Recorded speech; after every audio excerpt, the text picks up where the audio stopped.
Hello guys, welcome to the एलियस। और आज की वीडियो में हम पढ़ने वाले हैं Thomson's model of an atom. Structure of an atom नया चैप्टर है, उसका ये टॉपिक है। तो बेसिकली जो एटम है ना, एटम का स्ट्रक्चर एक साइंटिस्ट हुआ करता था, कहानी की तरह समझो उसको। आज का टॉपिक तो यही है, Thompson model of what atom. पर थोड़ा कहानी में समझाना चाह रहा हूँ तुम्हें, ताकि चीज़ें थोड़ी सी आपको मतलब दिमाग में बैठाने में आसानी हो। ठीक है, तो ध्यान से सुनो। टॉपिक ये है वैसे थॉमसन मॉडल ऑफ एटम, लेकिन एटम का स्ट्रक्चर दिया था सबसे पहले मतलब स्ट्रक्चर मतलब उसके बारे में बताया था जॉन डॉल्टन। जॉन डॉल्टन नाम का एक साइंटिस्ट था, उसने बोला था कि एटम है ना सबसे स्मॉलेस्ट पार्टिकल है। स्मॉलेस्ट पार्टिकल उसने ही बोला कि भाई एटम स्मॉलेस्ट पार्टिकल है और इनडिविजिबल है, मतलब और डिवाइड नहीं हो सकता। इनडिविजिबल इंग्लिश का वर्ड है, इनडिविजिबल मतलब जो डिवाइड ना हो सके, इनडिविजिबल तो डिवाइड नहीं हो सकता, मतलब जो है यही है स्मॉलेस्ट पार्टिकल एटम, सबसे छोटा पार्टिकल यही है। ये जॉन डॉल्टर साइंटिस्ट ने कहा था, तो उसने अपने हिसाब से स्ट्रक्चर दिया था। लेकिन हम जैसे जैसे साइंस आगे बढ़ी, चीज़ें खुली, तो पता चला भाई एटम सबसे स्मॉलेस्ट पार्टिकल नहीं है, एटम के अंदर भी चीज़ें होती है, इलेक्ट्रॉन होता है, प्रोटॉन होता है। तो ये जॉन डॉल्टन की जो थ्योरी है कि एटम स्मॉलेस्ट पार्टिकल है और इनडिविजिबल है, ये पूरी पूरी गलत हो गई। तो उसके बाद फिर आने वाले साइंटिस्ट ने अपनी अपनी थ्योरीज दी, मतलब जिसमें उन्होंने एटम के मॉडल को डिस्क्राइब किया। तो उसमें सबसे पहले दिया जे थॉमसन नाम का एक साइंटिस्ट था, जे थॉमसन। वो आज हम पढ़ने वाले। उसने कैसे एटम का स्ट्रक्चर दिया था, J Thomson model of atom. ठीक है जी। जॉन डॉल्टन ने तो ये कहा था कि भाई एटम स्मॉलेस्ट पार्टिकल है और वो और डिवाइड नहीं हो सकता, इनडिविजिबल है। लेकिन हमें पता है कि एटम भी और डिवाइड हो सकता है, उसके अंदर भी छोटे पार्टिकल है, एटम से भी छोटे, उसके अंदर इलेक्ट्रॉन होते हैं, प्रोटॉन होते हैं। तो फिर अब जो साइंटिस्ट थे, जैसे फॉर एग्जांपल सबसे पहला जो मॉडल ऑफ एटम दिया वो दिया जे थॉमसन ने। उसने क्या दिया, उसने एक सिंपल सा मॉडल दिया। ऑब्वियसली ये वेस्टर्न चीज़ें हैं, तो वो उस चीज़ को बोलते हैं क्रिसमस पुडिंग। उनकी डिश है क्रिसमस पुडिंग, कहती है। उस मॉडल का नाम उसका क्रिसमस पुडिंग था। पुडिंग होती है बेसिकली ऐसे, कोई मान लो आपकी कोई डिश है, उसमें बीच बीच में से ड्राई फ्रूट्स हैं, तो इसलिए इसको क्रिसमस पुडिंग मॉडल बोला। जो जे थॉमसन ने एटम का मॉडल दिया ना, वो ऐसे दिया कि कोई क्रिसमस पुडिंग है, मतलब खीर भी समझ सकते हो आप अपनी देसी भाषा में। पुडिंग होती है उनकी, उसमें बीच बीच में ऑरेंज वाले ड्राई फ्रूट्स हैं। तो क्या वो मॉडल जो थॉमसन मॉडल ऑफ एटम था, वो ये कहता था कि ये जो पूरा स्फेयर है, ये पॉजिटिवली चार्ज्ड है,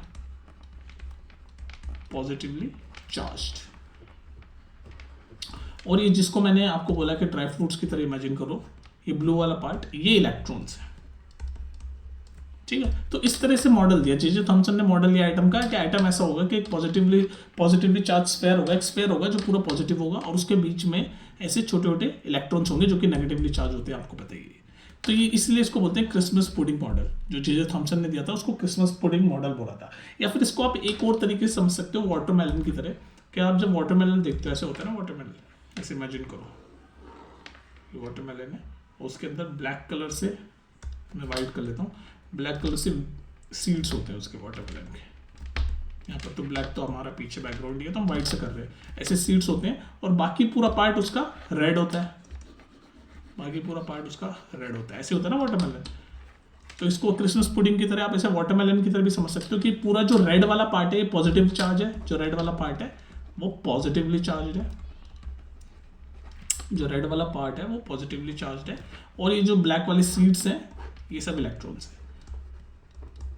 तो ये जे थॉमसन ने बस ऐसे दिया था मॉडल एटम का। जो मॉडल दिया था एटम का, ये स्ट्रक्चर समझाया था, वो ये समझाया था कि एक स्फेरिकल शेप है जो कि उसमें पॉजिटिवली चार्ज है और बीच बीच में उसमें इलेक्ट्रॉन्स है।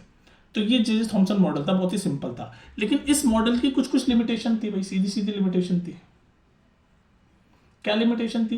पहली लिमिटेशन तो ये थी, जो कि हम नेक्स्ट पार्ट में देखेंगे। थॉमसन मॉडल ऑफ एटम के बाद फिर नेक्स्ट साइंटिस्ट जो आया, रुदरफोर्ड मॉडल ऑफ एटम ने, उसने न्यूक्लियस भी बताया। अभी तो हमें पता है कि एटम के अंदर, अभी जे थॉमसन ने बस इतना बताया कि एक स्फेयर है पॉजिटिवली चार्ज और उसके बीच में नेगेटिवली चार्ज इलेक्ट्रॉन्स हैं। ये जैसे वाटरमेलन या क्रिसमस पुडिंग वाले एग्जाम्पल से आप समझ सकते हो। तो लेकिन इसने जे थॉमसन ने न्यूक्लियस का कॉन्सेप्ट तो समझाया नहीं। तो ये एक तरह से आप लिमिटेशन बोल सकते हो, limitation of J Thomson model, limitation of Thomson's model. क्या लिमिटेशन थी कि it does not explain the concept of nucleus, या फिर आप ऐसे बोल सकते हो कि इसने ये इस जो दूसरे साइंटिस्ट थे जैसे रुदरफोर्ड था या बोर था, हम तीनों पढ़ेंगे मॉडल ऑफ एटम। अभी आज के वीडियो पे हम सिर्फ थॉमसन मॉडल ऑफ एटम पे फोकस कर रहे हैं। तो इसने जो आने वाले साइंटिस्ट थे उन्होंने न्यूक्लियस का कॉन्सेप्ट समझाया था, वो इसने बताया नहीं, उसने तो बस सीधे बताया कि भाई एक पॉजिटिवली चार्ज स्फीयर है और बीच में नेगेटिवली चार्ज इलेक्ट्रॉन है, न्यूक्लियस का तो कॉन्सेप्ट ही नहीं है। तो ये एक लिमिटेशन आप बोल सकते हो उसकी। क्या बोले हम फिर, थॉमसन्स मॉडल हम ये बोल सकते हैं, थॉमसन्स मॉडल could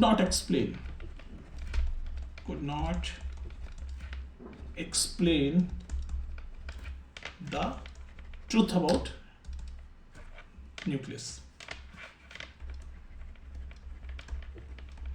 ये हम बोल सकते हैं ना, सीधी सी बात है, न्यूक्लियस के बारे में कुछ नहीं बताया। और क्या लिमिटेशन हम बोल सकते हैं इसकी, कि स्टेबिलिटी ऑफ एटम के बारे में इसने कुछ नहीं बताया। Stability of atom, it does not explain about the stability of atom. मतलब क्या है इसका, अभी समझाता हूं। इट डज नॉट एक्सप्लेन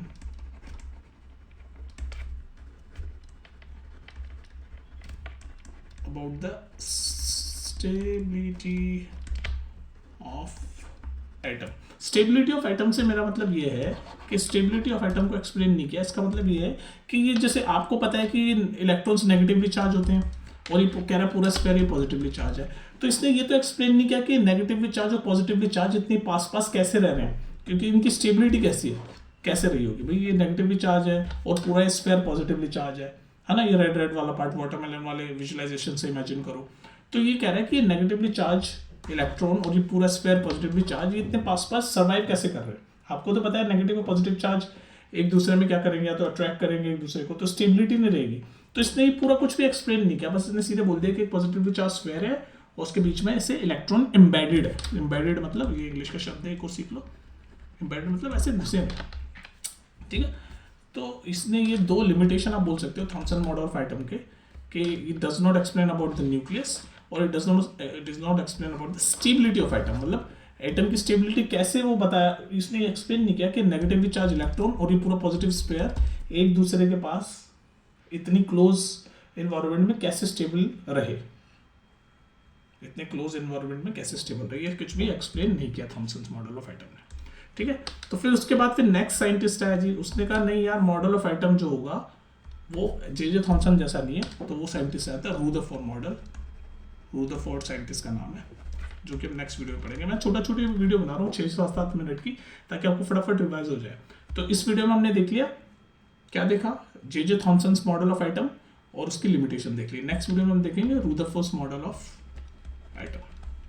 कोई दिक्कत, ये नेक्स्ट वीडियो में हम देखेंगे, ठीक है ना। तो इससे रिलेटेड कोई भी डाउट हो कमेंट सेक्शन में बिंदास पूछ लेना, और बाकी बस मजे करो तुम लोग। फिर मिलते हैं नेक्स्ट वीडियो में, ठीक है।